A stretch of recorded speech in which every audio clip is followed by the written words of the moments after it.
And a fine howdy doody to you too. How are you? So, hey, here's what I got, man.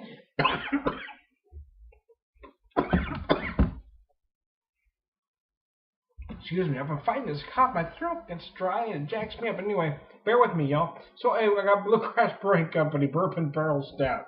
So, I did one video, but I waited about 30 minutes to do video 2 to finish it up because I think I might have tried it a little bit warm to start with. I wasn't getting the depth of character that I thought I should get from a beer like this. It wasn't bad. There was nothing wrong with it. It just wasn't enough. You know what I mean? So now that I've let it warm a bit, I am getting more aromas. I'm getting a lot of licorice on the top end. The aromas, it's a nice hit. And again, my first review, I don't really do reviews. My first video was, it was enjoyable, but the bourbon flavors were kind of muted.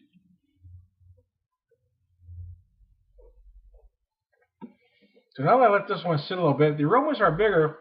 I think what's throwing me off here is the body on this feels thinner than typically what I'm looking for from a bourbon barrel stout. One of my absolute favorites that they don't even make anymore is the Odell's Bourbon Barrel Stout, and the Rasputin's still out there.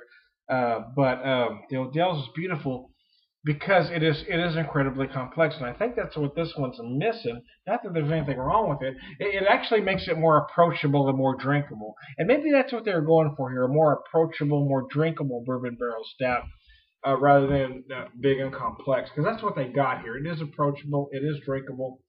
I just, when I see bourbon barrel stout, personally, my mind goes to, I want big, complex, I want heavy, you know.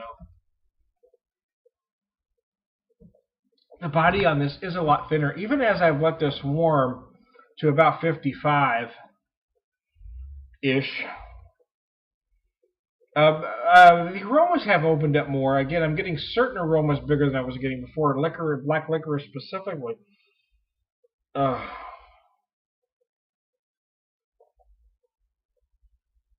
You even get some of that on the flavor.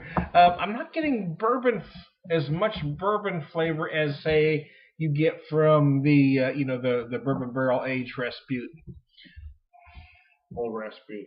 Y'all know what I'm talking about, right? Stay with me, y'all. But it's good. I mean, this ran $10 a 4-pack, which is extremely reasonable for a bourbon barrel beer of any kind.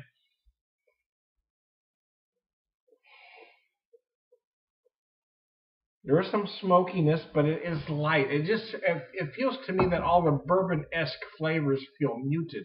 Now, that may be what they're going for because, you know, I know when I've talked about beers, I've heard people say, well, that's a little bigger than I want. And I think maybe that's what they were going for here. Maybe they were looking for a more approachable, more drinkable bourbon barrel stout than an over-the-top, in-your-face, bourbon barrel stout. So it's not a bad beer. It's certainly worth $2.50 a bottle, which is what $10 a 4-pack is. And my scale, is it a buy again? Yeah, probably. And here's why, is because it's not available in my neighborhood. It's not something I can get every day. So if I'm ever back this way where I can pick it up, yeah, I would, because it was likable enough for me to want to have it again. Maybe not memorable, but likable. How about that? How can we just agree to that, man? Can we just? Anyways, I digress.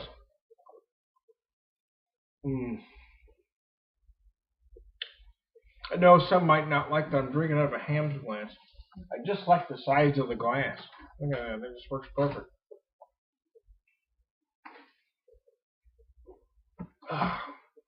And cut. So there we go. I just finished my Bluegrass Brewing Company Bourbon Barrel Stout.